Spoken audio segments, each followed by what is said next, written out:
महाप्रभु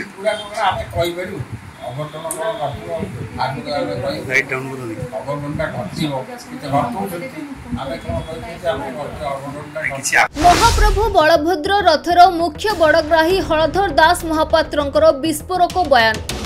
रथ यात्रार नीतिकांति रे होईछि बड़ विभ्राट। बड़ ठाकुर नीति विभ्राट को नहीं श्री बलभद्र मुख्य बड़ग्राही हलधर दास महापात्र निजर प्रतिक्रिया रखिछंती। असंतोष होई कहिछंती जे रथ यात्रा रे बड़ ठाकुरंकर नीति रे होईछि बड़ विभ्राट। वर्ष वर्षर परंपरा को भांगी होईछि नीतिकांति। रथ आज्ञामाल विधि को भी भंग कर दिया जाइछि। अणसर घरे सेनापटा लागे नीति होईछि। ठाकुरंको उपास रे रखी करा जाइथिला पहंडी। प्रतिपदा बदल रे द्वितीय रे नेत्रोत्सव करा जाइछि। श्रीमंदिर परिचालना कमिटी सदस्यों को दायी करिसंती श्री दास महापात्र।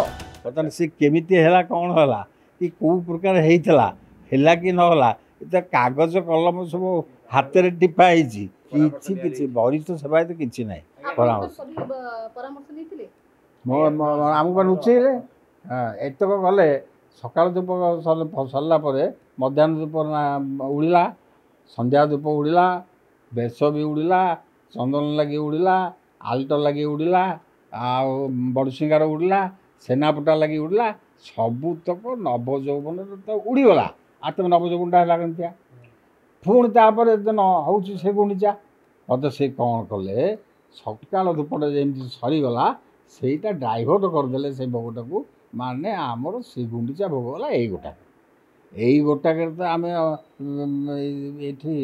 कौन रथ प्रतिष्ठा कर देकी घंट 11टार बाजे रथ पर नहीं थोदे देव को थोदेले तो बर्तमान रथ गड़ 2 घंटा पूर्व बिफोर टाइम रथ पहुँचु रथ हो कौन। पुरी तपन कुमार लेंका रिपोर्ट खबर ओडिशा।